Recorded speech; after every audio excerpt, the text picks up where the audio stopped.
좋으신 주님께서 주시는 위로와 평안과 새롭게 하시는 은혜가 성도 여러분들과 함께하길 바랍니다. 오늘 우리는 교회력의 승천주의를 맞이하고 있습니다. 승천하면 오늘날 우리는 성경 내용을 알기 때문에 참 영광스러운 자리일 거라 생각됩니다. 하지만 오늘 사도행전의 말씀 속을 묵상하면서 저는 정말로 영광스러운 자리일까 고민해 보았습니다. 제가 묵상하는 그 자리는 환희와 아주 거리가 먼 자리처럼 보이게 되었습니다. 제자들은 그 환희에 함께 기뻐하는 것이 아니라 멍하니 하늘을 쳐다보고 있는 것은 아닌가 생각되었습니다. 주보에 있는 그림을 함께 한번 살펴보시길 바랍니다. 오늘 주보 속에서는 14개 초 이탈리아 파도바에 있는 스크로베니 예배당의 벽화를 그려놓은 지오토 디 본도네라는 화가가 그린 그리스도의 승천이라는 그림이 있습니다. 이 그리스도의 모습은 화폭의 위쪽이 잘려나간 것처럼 보입니다. 마치 카메라가 주님의 승천의 장면을 다 담아내지 못한 것 같습니다. 여하튼 주님의 손이 보이지 않고 올라갑니다. 근데 그 아래에 있는 사도들의 모습을 한번 보십시오. 어떤가요? 그냥 멍하니 위를 응시하는 듯하게 그려져 있습니다. 물론 보는 사람의 관점에서 다르겠지만 무엇인가 잃어버린 자들의 막막함이 그들에게 느껴집니다. 어떻게 살아야 할지 모르는 자들의 공허함이 그들에서 깊이 느껴집니다. 왜냐하면 오늘 말씀과 이 그림을 통해서 이 제자들을 한번 상상해 보십시오. 승천이 영광스러운 결말이기 전에 믿었던 희망의 상징이 사라진 사건입니다. 부활하신 주님이 그들 앞에 나타났습니다. 주님이 죽었을 때도 상실감에 사로잡혔는데 부활하신 주님 때는 당혹스러웠지만 다시 한번 희망을 가졌습니다. 그 주님과 무엇인가 이룰 것 같았죠. 그런데 그 주님이 또 한 번 사라집니다. 두 번째 상실입니다. 그러니 어쩌보면 더 깊은 상실감에 빠져버릴 수 있는 사건입니다. 그러니 주님이 가신다니 제가 사도 입장이라면 멍하니 주님을 쳐다봤을 것입니다. 그러니 부모는 이렇게 증언합니다. 오늘 사도행전 1장 10절을 보십시오. 예수께서 떠나가실 때 그들이 하늘을 쳐다보고 있는데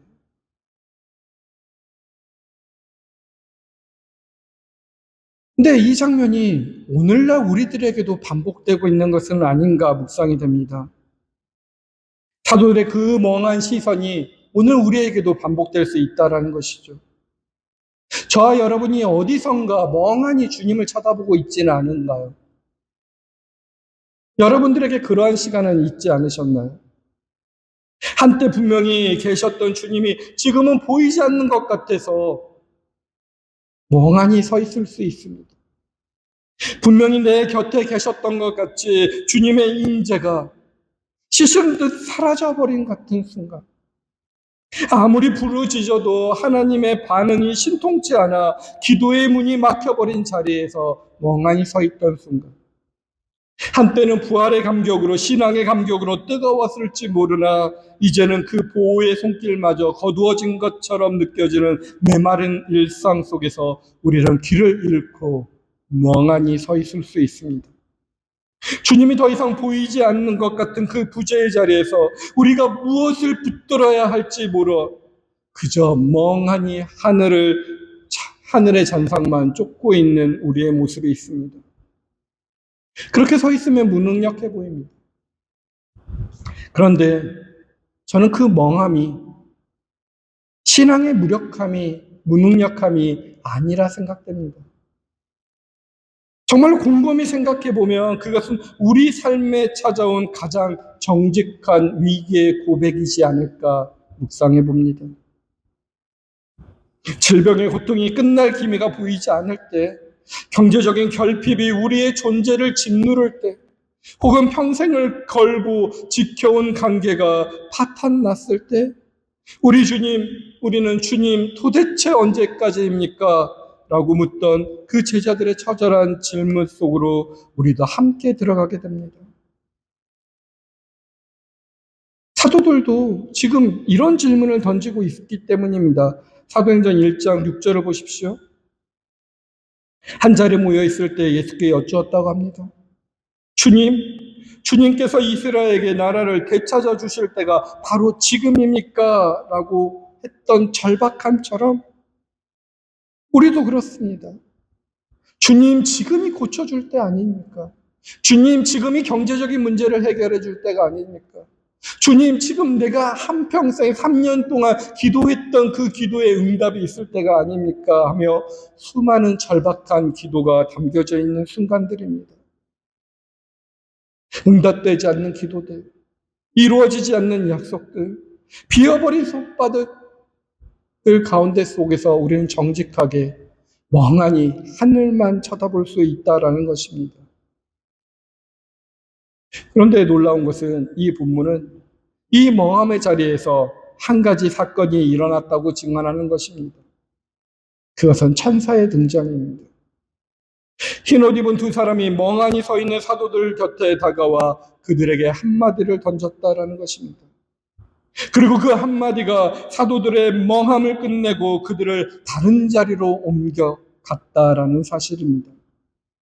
오늘 우리는 그 한마디를 함께 들어보고 우리도 자리를 옮겨보고자 하는 것입니다. 어떤 말씀이었나요? 11절 말씀 보십시오. 흰옷 입은 두 사람이 그들 곁에 서서 이렇게 말합니다. 갈릴리 사람들아, 어찌하여 하늘을 쳐다보며 서 있느냐? 묻습니다. 이 말씀이 위로로 들리나요? 저는 책망함으로 들렸습니다. 왜 그렇게 멍하니 서 있냐? 라고 책망하는 듯합니다. 근데 이 책망의 소리를 듣기 전에 먼저 사도들의 입장을 한번 살펴봐야 됩니다. 사도들의 자리는 어떤 자리인가요? 그들은 멍하니 서 있을 만한 자격이 있습니다. 왜냐하면 그들은 배와 그물을 버렸습니다. 3년이나 주님을 따라다녔습니다. 3년의 생애를 던진 것이죠. 죽음과 부활이라는 극단의 사건을 함께 통과했던 자들입니다. 그들에게 하늘은 비현실적인 도피처가 아니라 자기의 삶의 모든 이유가 사라진 자리였습니다. 그들이 하늘을 쳐다봤던 거 게을렀기 때문이 아닙니다. 하나님을, 예수님을 너무 사랑했기 때문입니다. 그분이 사라진 그 자리에서 차마 눈을 떼지 못했을 것입니다. 그러나 그들이 책망을 받습니다. 이 부분을 묵상해 봐야 되죠. 그 응시가 순수한 사랑만으로 이루어진 것이 아니었기에 책망받았을 거라 묵상해 봅니다. 제자들의 쳐다봄 안에는 주님을 향한 순수한 그림도 있었겠지만 그와 함께 이제 우리 메시아가 또다시 떠나버렸으니 우리의 안위와 성공은 어떻게 되는 것인가 라는 좌절된 욕망의 잔상이 혼탁되어서 뒤섞여 있었던 것이라 묵상이 됩니다. 왜냐하면 그들이 떠나기 전에 던진 질문이 바로 그 증거입니다. 아까 읽었던 6절입니다. 주님께서는 이스라엘에게 나라를 되찾아 주실 때가 바로 지금입니까? 라고 묻는 것은 메시아 왕국에서 한 자리 찾아오고 싶은 기대, 그리고 이대로 가시면 우리는 어떻게 되십니까? 하는 자기 연면이 짙게 깔려있는 질문이었던 것입니다. 천사는 바로 그 주님에 대한 사랑과 자신에 대한 욕망이 얽혀있는 미련의 자리를 꼬집어 책망한 것이라 묵상이 됩니다. 그렇습니다. 오늘 우리에게도 이런 모습이 있을 것입니다. 주님을 사랑하게 주님을 바라보지만 주님의 사라진 가운데 속에서 왜 주의 뜻이 이루어지지 않냐라는 것보다 주님 왜 내 뜻이 이루어지지 않았나요? 라고 탄식하며 주님을 바라보고 있는 우리들의 마음이 있습니다. 그러니 이 말씀 또한 오늘 우리에게도 책망으로 다가옵니다. 그러나 오늘 우리의 상황은 더 나쁜 상황입니다. 이런 생각을 해봤습니다.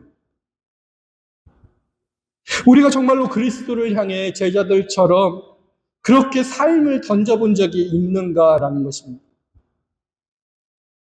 3년을 던져보고 나의 인생의 모든 것을 던져보는 것입니다. 주님의 부재가 너무나 시리고 아파서 그분이 사라지신 하나님을 바라보며 멍해질 만큼 그분을 갈망해 본 적이 오늘날 그리스도인들에게 있는가라는 것입니다. 솔직히 판단해 보면 현대 그리스도인들의 진짜 문제는 하늘을 너무 멍하니 오랫동안 쳐다본 것이 아니라 단 한 번도 하늘을 진지하게 바라보지 못했다는 데 있는 것은 아닌가 걱정이 되었습니다. 우리의 시선들은 온통 땅의 지표와 내일의 안정을 향해 고정되어 있습니다. 하늘을 바라보기보다는 핸드폰을 바라보는 시선들이, 주식을 하는 사람들은 하늘을 바라보기보다는 주식 시세표를 바라보는 시선들이, 자녀를 위하는 자들은 하늘보다는 자녀의 성적표를 바라보는 시선들이 더 많지 않은가요? 주님이 보이지 않는 현실에 슬퍼하기는커녕 보이지 않는 하나님 없어도 너무나 안락하게 살아갈 수 있는 일상의 타성에 안주하는 우리들입니다. 그러므로 저는 이 천사의 책망이 우리에게 두 가지의 결로 다가오고 있다 묵상이 됩니다. 첫 번째는 제자들처럼 주님을 사랑한다 말하면서 끊임없이 자신의 욕망을 투사하여 내 왕국의 회복만을 미련하게 구하는 자들에게 시선을 철저하게 방향 전환을 촉구하는 책망으로 들립니다. 내가 원하는 메시아의 상이 깨어진 자리를 더 이상 바라보지 말라는 주문한 명령입니다. 두 번째 결은 주님을 향한 첫사랑도 그분에 대한 실존적인 결핍도 잃어버린 채 무감각하게 살아가는 우리에게 사랑의 시작을 시작해야 되지 않겠냐라는 책망입니다. 너희에게는 쳐다볼 하늘조차 없지 않느냐라는 영적인 찔림의 책망으로 들리는 것입니다. 사랑하는 성도 여러분, 우리는 이 책망 앞에서 결코 도망칠 수 없습니다. 우리가 이 책망을 피하지 않고 정직하게 대면할 때 비로소 내가 감추어두었던 일그러진 욕망의 정체를 폭로되며 동시에 내 영혼 깊은 곳에서 숨쉬고 있던 주님을 향한 참된 사랑과 그림이 무엇인지를 역설적으로 발견하게 되기 때문입니다. 이 책망을 기쁨으로 받아들이시기 바랍니다. 성서를 보면 강력한 사랑의 사건들은 모두 책망을 통과한 후에 일어났습니다.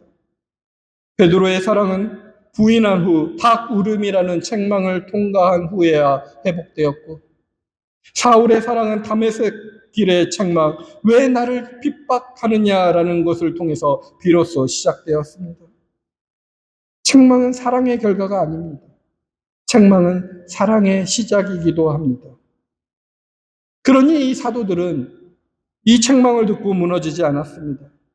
그들은 일어섰습니다. 그리고 한자리로 내려갔습니다. 이 사건을 우리는 기억해야 됩니다. 본문은 이렇게 증언합니다. 12절 말씀 보십시오. 그리고 나서 그들은 올리브산이라고 하는 산에서 예루살렘으로 돌아왔다. 그 산은 예루살렘에 가까워서 안식일에도 걸을 수 있는 거리에 있다. 아멘. 그들은 하늘을 쳐다보던 그 자리에 올리브산에서 구체적으로 발걸음을 옮겨 예루살렘으로 돌아왔습니다. 네, 예루살렘에서 돌아왔던 그들의 머문 자리는 화려한 성전이 아니었습니다. 떠들썩한 회당도 아니었습니다. 그들이 도착한 곳은 좁고 어두운 한 다락방이었습니다. 근데 다락방 들어간 자리에 오늘 본문의 말씀은 이렇게 하나하나 호명합니다. 13절, 14절 보십시오. 이 다락방이 아주 소중한 사건이 되는 것입니다. 그들은 성 안에 들어와서 자기들이 묵고 있는 다락방으로 올라갔다. 이에 사람들은 베드로와 요한과 야고보와 안드레와 빌립과 도마와 바돌로메와 마테와 알포의 아들 야고보와 열심당원 시몬과 야고보의 아들 유다였다. 이들은 모두 여자들과 예수의 어머니 마리아와 예수의 동생들과 함께 한 마음으로 기도에 힘썼다. 아멘. 본문이 왜 이렇게 한 사람 한 사람의 이름을 다 적어 놓았을까요? 저는 이것이 다락방의 구성이 그 자체로 하나의 신학적인 사건이기 때문에 기록한 것이라 묵상해 봅니다. 이 명단을 한번 깊이 보십시오. 사회학적으로 보면 이런 명단으로 한 자리에 있을 수가 없습니다. 거의 불가능합니다. 열심당원 시몬은 로마에 폭력적으로 저항했던 자입니다. 그 반면 세리 마태는 로마를 위해 세금을 걷던 자입니다. 둘은 서로를 처형의 대상으로 생각했던 자들입니다. 그런데 그 둘이 지금 한 방에 있습니다. 물론 예수님이 계셨을 때는 예수님 때문에 함께 했지만 예수님이 사라진 자리 속에서는 함께 할 수 없습니다. 예수의 동생들, 한때 형을 미쳤다고 했던 그들이 이제 형의 제자들과 한 방에 있습니다.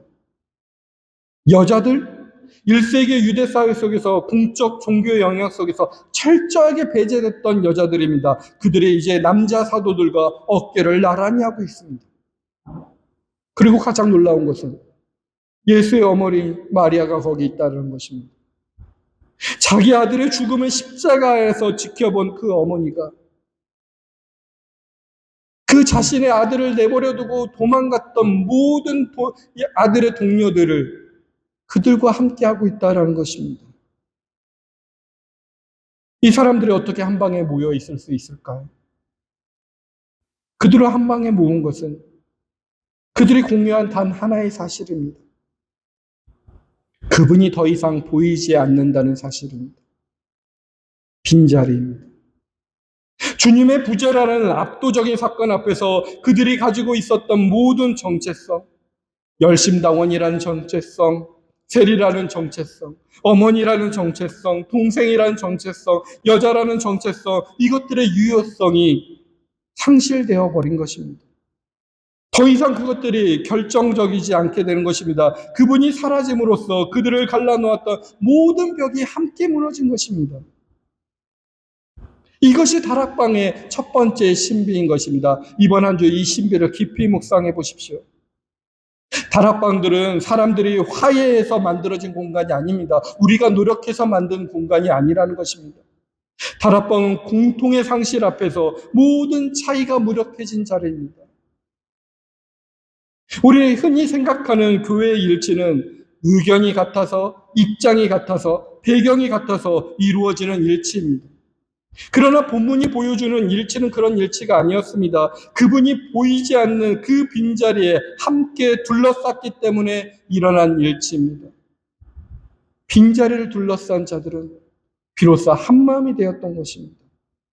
차이는 사라지지 않지만 그 차이가 더 이상 결정적이지 않는 자리로 옮겨지게 되었다는 것입니다. 그런데 여기서 한 가지 짚어야 될 것이 하나 있습니다.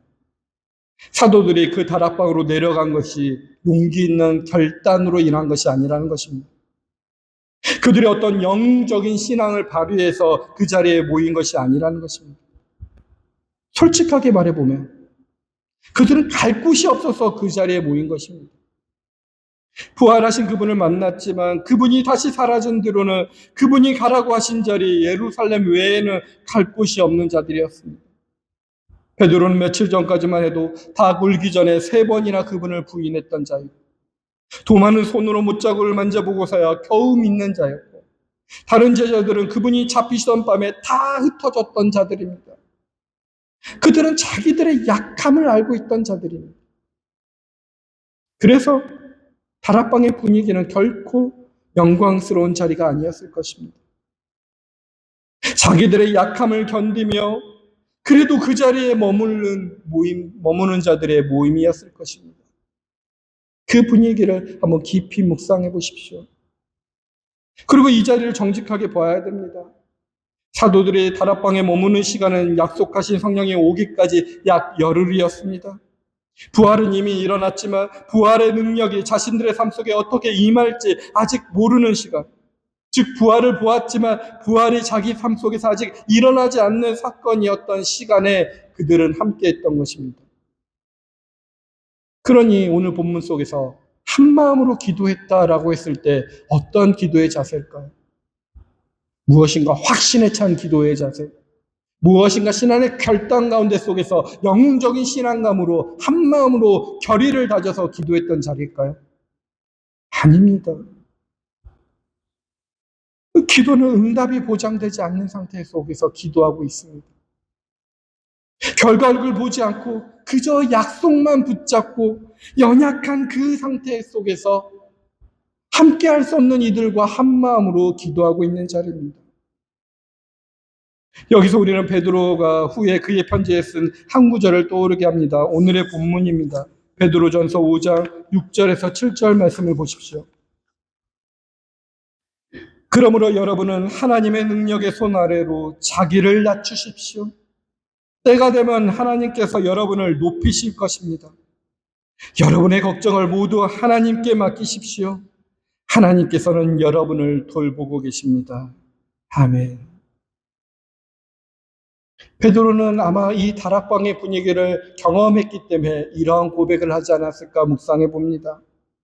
그분의 부재를 견디고 결과를 보지 않고 자기를 맡겼던 그 자리를 통과했던 사람이기에 이런 고백이 있었다는 것입니다.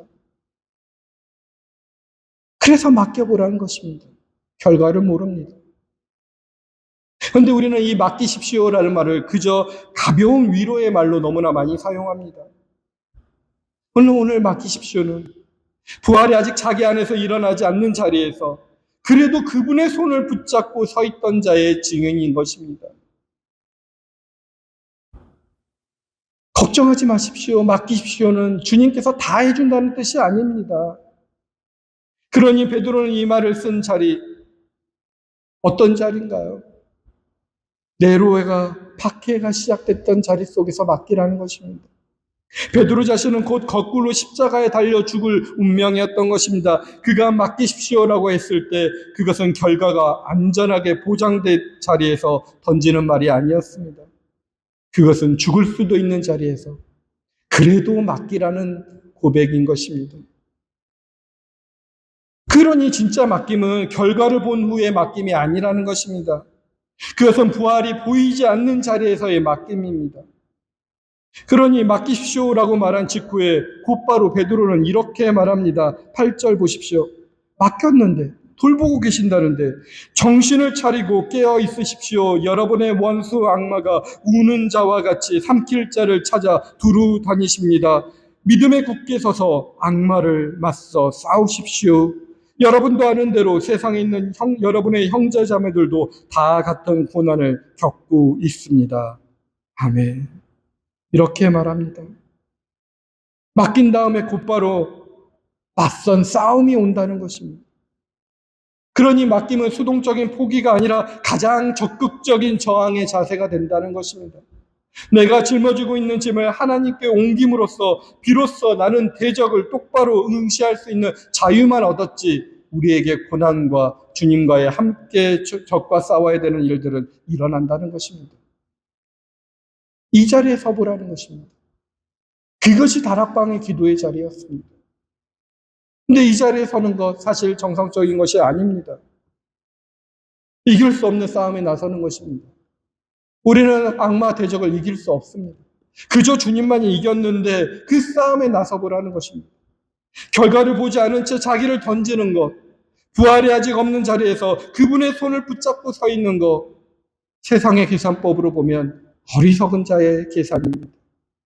그래서 사도 바울이 우리가 그리스도 때문에 어리석은 사람이 되고라고 한 것은 바로 그 말했을 때 어리석음이 이 어리석음입니다. 십자가의 길은 세상의 눈에서는 늘 어리석은 길입니다. 그러나 베드로는 그 어리석은 자리를 가리키며 이렇게 말합니다. 베드로전서 4장 14절 말씀 한번 보십시오. 여러분이 그리스도의 이름으로 모욕을 당하면 복이 있습니다. 영광의 영, 곧 하나님의 영이 여러분을 위해 머물러 계시기 때문입니다. 아멘. 세상으로부터 어리석은 자 취급당하는 그 자리에 영광의 영이 머물러 계신다는 것입니다. 다시 그 영광의 영을 한번 깊이 묵상해 보길 바랍니다. 이 영광의 영은 주님의 승천하신 뒤로 일어납니다. 다시 한번 그 주님의 승천에 대한 의미를 다시 한번 생각해 봅니다. 빈자리가, 부재가 우리를 모이게 했다는 것입니다. 근데 주님의 승천이 왜 우리를 그렇게 모이게 했냐면 하늘로, 공간으로 이동한 것이 아닙니다. 저 하늘 곁을 우리가 망원경으로 살펴보면 주님이 저 위에서 보인다는 것이 아닙니다. 주님이 차원을 전환했다는 것입니다. 우리의 차원 너머로 옮겨가심으로써 비로소 모든 차원에 임재할 수 있게 되는 사건이 되었던 것입니다. 사도들이 멍한 응시로 그걸 쳐다봤다는 것은 그 인신홍적인 어떤 충격이었을 것입니다. 그들의 시야에는 그분이 사라진 것처럼 보였지만 사실은 모든 시야에 동시에 임할 수 있는 자리로 옮겨진 것이라 생각할 수 있습니다. 그렇게 생각하면 중요한 통찰에 도달하게 됩니다. 우리들의 차원 속에 보면 저와 여러분들의 차이, 아까 성경의 인물들의 차이는 아주 거대합니다. 누구는 부자이고 누구는 가난하고 누구는 건강하고 누구는 아프고 누구는 사랑받고 누구는 외면당하고 누구는 열심당원이고 누구는 로마의 추종자이고 누구는 남자이고 누구는 여자입니다. 시몬과 마태의 차이처럼 이 차이들은 우리를 갈라놓은 결정적인 벽처럼 보입니다. 그러나 승천하신 그분의 시선에서 보면 그 차이는 다른 걸로 보이는 것입니다. 우주 너머에서 우리 지구를 바르면 한 점처럼 보인다고 합니다. 그 작은 점 위에서 우리가 그렇게 갈라져 있다고 생각하는 차이들이 사실은 얼마나 사소한 차이라는 것을 먼 시선에서는 알게 됩니다. 차이가 사라진다는 것이 아닙니다. 그러나 그 차이가 더 이상 결정되지 않는 자리로 옮겨간다는 것입니다. 이것이 다락방을 가능하게 한 사건이었습니다. 다락방에 모인 자들이 자기들의 차이를 잊은 것이 아닙니다. 시몬은 여전히 시몬이었고 마태는 여전히 마태였습니다. 그러나 그들의 차이는 승천하신 그분의 시선으로 다시 자기와 자기의 주변 이들을 쳐다보았다는 것입니다. 그분의 시선은 그들을 모두 다 한 점뿐인 것입니다. 그 한 점 위에서 그들의 차이는 결정적이지 않았던 것입니다. 그래서 그들이 한 마음이 되었던 것입니다. 한 마음이 되었다는 것, 한 뜻, 한 생각으로 모였다는 뜻이 아닙니다. 다락방의 시몬이 갑자기 로마의 협력자가 된 것도 아니고 마태가 갑자기 열심당원이 된 것도 아닙니다. 그들은 여전히 달랐습니다. 그런데 본문이 한 마음으로 표현한 이 단어, 헬라어로 호모디 마돈이라는 사실은 음악적인 비유와 비슷합니다. 모든 악기가 똑같은 음을 내는 일치가 아니라 서로 다른 악기들이 서로 다른 소리를 내지만 하나의 울림통 안에서 공명하는 하모니가 될 수 있다, 비유적으로 표현한 것이라 묵상이 됩니다.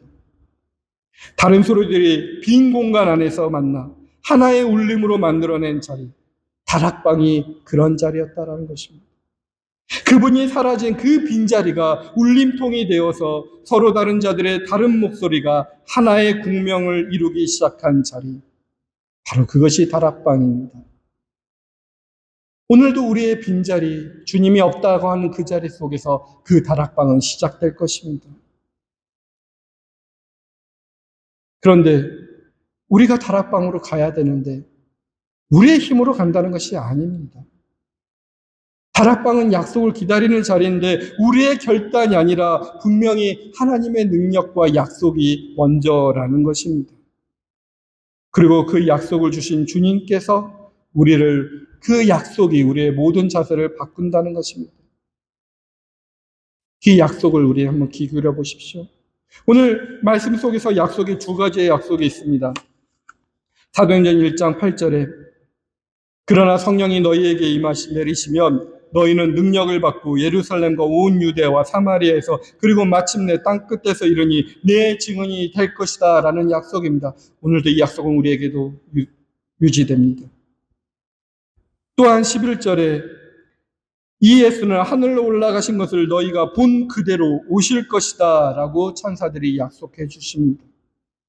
이 약속이 우리 모두를 바꿔놓는 것입니다. 약속이 없는 자의 멍한 응시는 절망이지만 그러나 약속 있는 자의 멍한 응시는 그 응시 자체가 무릎꿇음으로 갈 수 있는 것입니다. 기도의 자리로 갈 수 있는 것입니다. 약속이 없는 자의 기다림은 공허이지만 약속 있는 자의 기다림은 그 기다림 안에 이미 응답의 씨앗이 들어있는 것입니다. 그러니 베드로전서가 편지에서 이렇게 씁니다. 5장 10절 말씀에 모든 은혜를 주신 하나님 곧 그리스도 안에서 여러분을 자기의 영원한 영광으로 불러드신 분께서 잠시 동안 고난을 받은 여러분을 친히 온전하게 하시고 굳게 세워주시고 강하게 하시고 기초를 튼튼하게 하여 주실 것입니다. 아멘. 이 베드로가 사용한 동사들을 보십시오. 온전하게 하시고 굳게 세워주시고 강하게 하시고 기초를 튼튼하게 해주실 거란 이 네 동사 모두 미래형입니다. 그리고 이 미래의 주어는 우리 것이 아니라 하나님 자신입니다. 우리가 우리를 온전하게 하고 그분이 것이 아니라 그분이 우리를 온전케 하신다는 것입니다.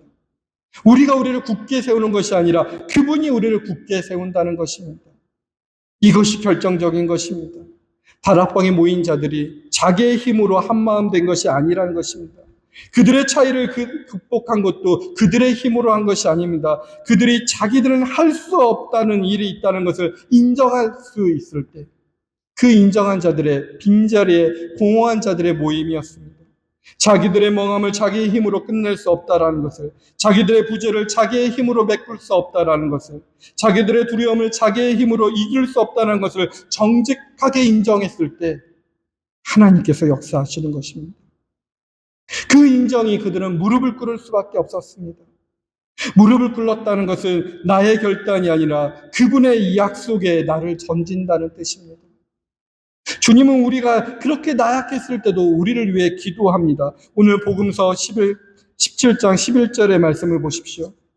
주님은 떠나시기 전에 이렇게 기도하셨습니다. 나는 이제 더 이상 세상에 있지 않으나 그들은 세상에 있습니다. 나는 아버지께로 갑니다. 거룩하신 아버지께서 내게 주신 아버지의 이름으로 그들을 지켜주셔서 우리가 하나인 것 같이 그들도 하나 되게 하여 주십시오. 아멘. 그분은 떠나면서 우리를 위해 이렇게 기도했습니다. 그리고 그 기도가 가장 먼저 응답했던 자리가 다락방이었습니다. 오늘 사도행전의 복음의 말씀 속에 있습니다. 한 마음으로 기도에 힘썼다. 이 한 줄이 바로 그들도 하나 되게 하여 주십시오라는 그분의 마지막 기도에 대한 첫 번째 응답이었습니다. 말씀을 마무리하고자 합니다. 오늘도 그 주님의 기도 속에 우리의 응답이 이루어지고 있습니다. 우리는 멍하니 쳐다보는 자세와 무릎 꿇는 자세로 서 있을 수 있습니다. 그러나 하나님의 사랑 가운데 속에 우리의 부족함을 인정하는 가운데 속에 주님의 기도한 자리에 우리도 함께 그 기도에 합류한다는 자세로 무릎을 꿇을 수 있습니다. 베드로가 그의 편지 마지막에 어떻게 썼는지 다시 한번 생각해 보십시오. 권세가 영원히 하나님께 있기를 빕니다. 아멘이라고 합니다. 모든 권세는 우리에게 있지 않습니다. 우리의 명함을 끝내실 권세도, 우리의 부재를 임재로 바꾸실 권세도, 우리의 차이를 한마음으로 모으실 권세도 모두 그분에게 있습니다. 그래서 베드로는 모든 것을 다 말한 후에 마지막으로 그 권세를 다시 그분께 돌렸습니다. 우리가 무릎을 꿇는 자리는 정확히 이 고백의 자리입니다. 권세가 영원히 하나님께 있기를 바랍니다. 이 한마디의 고백이 우리의 무릎을 가능하게 하는 것입니다. 성도 여러분, 멍하게 서 있을 때도 있을 것이고 하나님의 부재를 빈자리를 느낄 때도 있습니다. 그러나 오늘 주님의 약속을 믿으시길 바랍니다. 사도들처럼 그 자리에서 일어나셔서 다락방으로 발걸음을 옮겨보십시오. 우리의 다락방은 이 예배당이기도 하고 우리의 골방이기도 하고 우리의 식탁이기도 합니다. 어디든 우리가 그분의 부재를 정직하게 견디며 그분의 약속을 붙들고 그분의 기도에 합류하는 자리, 그 자리가 우리의 다락방입니다. 그리고 그 자리에 함께 모이는 우리들이 사도들이 그랬듯이 자기들의 차이를 가지고 그분의 빈자리를 둘러싸우며 한마음으로 분명하는 자들이 되었던 것처럼 우리도 그러한 자들이 되십시다. 시몬과 마태가 어머니와 동생들이 여인들과 사도들이 항방에 있었듯이 우리도 우리의 모든 차이를 가지고 그분의 시선 아래로 함께 모여봅시다. 우리의 멍함이 끝이 아닙니다. 우리의 부재도 끝이 아닙니다. 우리의 응답되지 않는 기도도 끝이 아닙니다. 이것이 우리의 새로운 시작입니다. 우리가 무릎 꿇는 그 자리에서 새로운 시작이 일어납니다. 성도 여러분, 그분이 친히 우리를 온전하게 해주실 것이며 우리를 굳세게 세워주실 것이며 우리를 강하게 하시며 우리의 기초를 튼튼하게 하실 것입니다. 우리가 우리의 멍함을 정직하게 인정하고 그분 앞에 무릎을 꿇을 때 그분의 약속이 우리 안에서 이루어 주실 것입니다. 좋으신 주님께서 우리 각자에게 멍함의 무릎을 꿇음으로 옮기시는 그 은혜를 이번 한 주간 저와 여러분이 깊이 누리시는 복된 한 주가 되게 주님의 이름으로 축원드립니다. 기도하겠습니다. 살아계신 하나님 아버지, 우리는 이 자리에 멍하니 서 있는 자들로 나왔습니다. 응답되지 않는 기도 앞에서, 풀리지 않는 삶의 매듭 앞에서, 보이지 않는 주님의 뒷모습 앞에서 어떻게 살아야 할지 몰라 그저 하늘만 쳐다보던 자들입니다. 또한 그 멍함조차 잊은 채 주님 없이도 살아갈 수 있을 만큼 무뎌져 있던 자들입니다. 오늘 천사의 그 한마디가 우리에게 임하셨사오니 감사를 드립니다. 어찌하여 하늘을 쳐다보며 서 있느냐, 그 책망이 부끄러움이 아니라 우리를 다시 일으켜 세우는 부르심이 되게 하옵소서. 주님, 우리에게도 다락방을 허락하여 주옵소서.